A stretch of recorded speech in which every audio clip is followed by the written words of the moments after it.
Okay, next up on my list is something you might be surprised on. Now, recently I reviewed some Kiwi Ears Melody, and I was, lukewarm about that one as a planar. And if you've watched any of my videos, you know that the Tone Deaf Monkey is not a massive planar fan in the world of IEMs alone.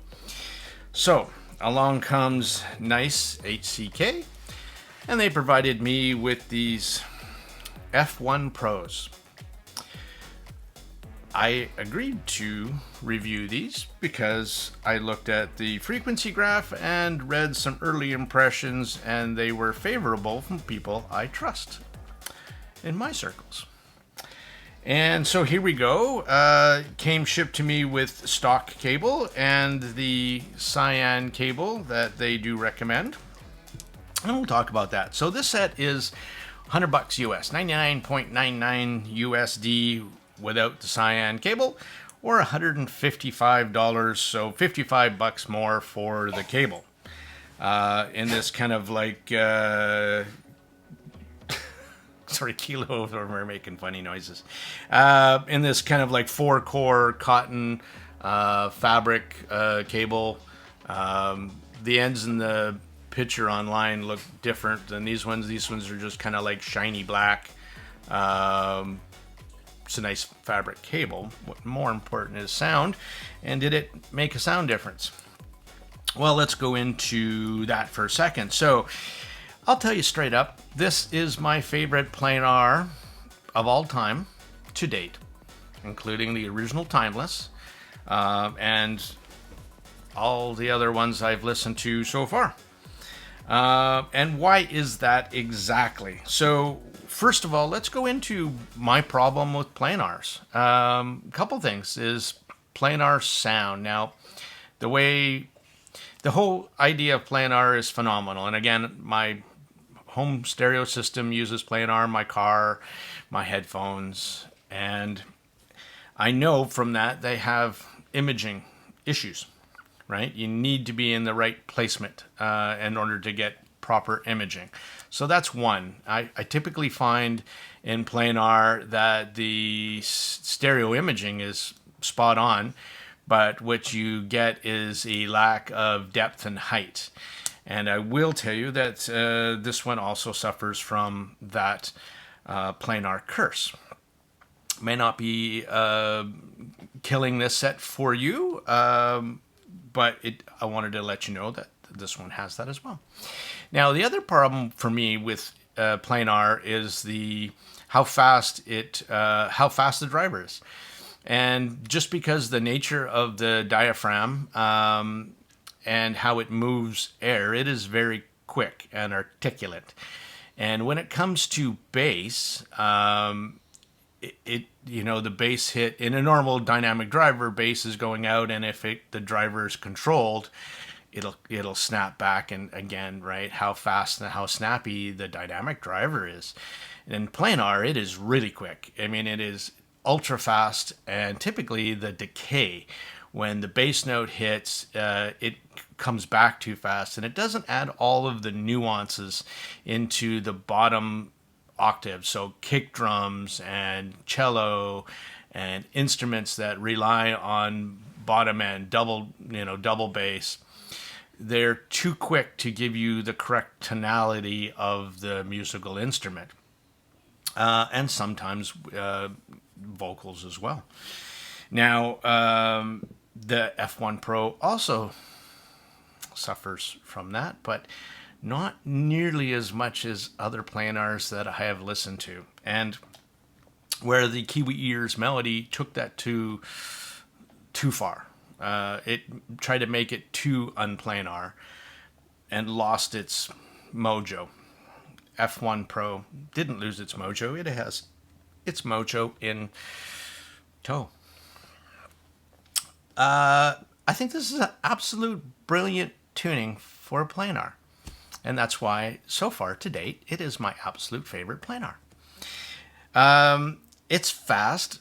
In fact, the frequency response graph, and I'll pull that up, is very reminiscent of what a dynamic driver is. Now, on frequency graphs of planars, it's really, really hard to get a good sense of is that going to sound like it does on paper. It's very difficult, and most of the times it doesn't. And in this case, I don't think it really follows the graph as well if you were comparing this to like a dynamic driver or a hybrid. So let's talk about the bass because I'm a basser,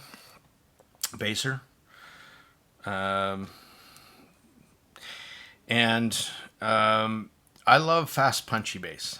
Now, typically that would then play into planar bass would be my preference, but it isn't. Nor there is balanced armature bass. Again, I just find that it just misses something on the bottom end. Well, I will tell you that this one is more mid bass focused than sub bass, which definitely works for mine because it's snappier. One of the things that I noted, and I was listening to, and I tend to do that when I listen to an IM and I find a genre that kind of matches this IM. And I kind of stick to that. And I was listening to a lot of rock, 90s rock, modern rock. And I kept thinking to myself, damn, these are a phenomenal IM for people like me too, lovers of rock. I was listening to some Live, some Cult, Metallica, AC/DC, and it was all like, I love it. I'm loving the bass and the kicks and how, is it perfect? No, but I do enjoy this bass of this planar very much. It's more dynamic driver like than planar like a lot more. The other thing I really like about the F1 Pro is I don't hear that typical planar timbre, and it's like a metallic sheen to the top end, the upper mids and treble that make it's almost making it in a typical planar IM too super unnatural. It's trying too hard. That's kind of a better way to describe it.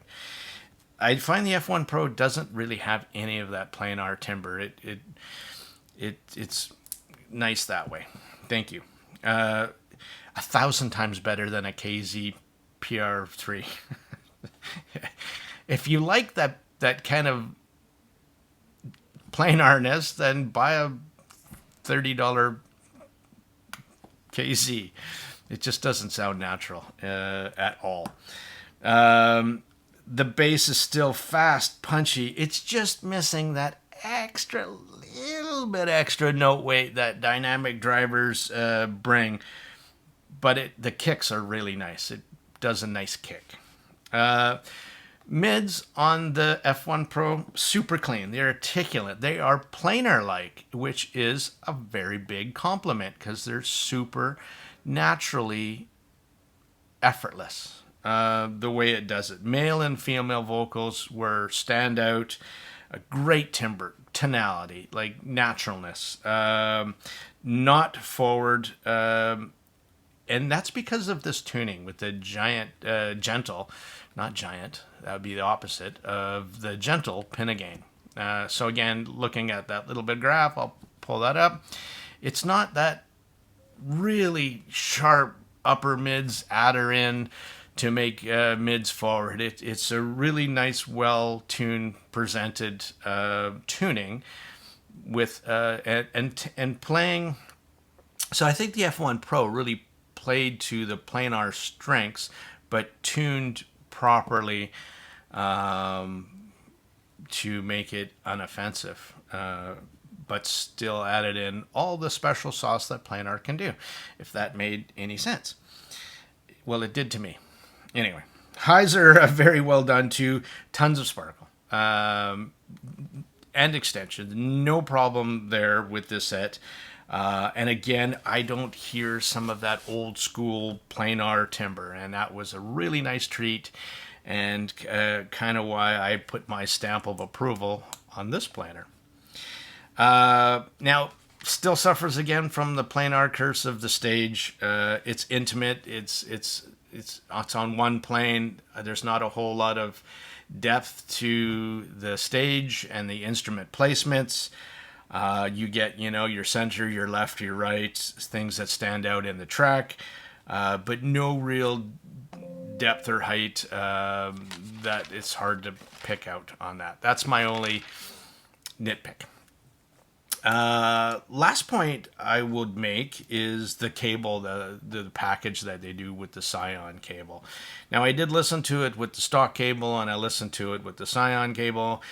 And whoever actually recommended this cable with this IM, you did well, actually. I would pay the $55 more for this cable. Not for its looks, because it doesn't perfectly match the blue on blue. And the blue is stunning. I'm like a crow. Crows love shiny things, and I love shiny blue things. Like, this is really nice. Fitment-wise, too, I don't know, really nice shell shape as well. I should mention that when they go in, I mean... And I love the NiceHCK ear hooks, the way they do it. They're not too overly aggressive. So you could sleep in these. Really good isolation as well. Nice and small. They should fit into smaller ears as well. So nothing really to complain about. Very comfortable with this kind of aluminum shell. There's a vent right beside where the 2-pin goes in. So no, I mean, it's planar. I shouldn't get any driver flex anyway. But that was nice. So yeah, would I recommend it with this Scion cable? I probably would, unless you have cables that are like this that, well, you can play around if you've got a lot of cables, but if you don't, this is a good pairing. So that's the way I would leave it. So overall, did I like the NiceHCK F1 Pro? Yeah, like I said, I did. I think it's, so far for me, the best sounding planar that I've heard to date for any money. This is the Tone Deaf Monk. Thank you much. Enjoy.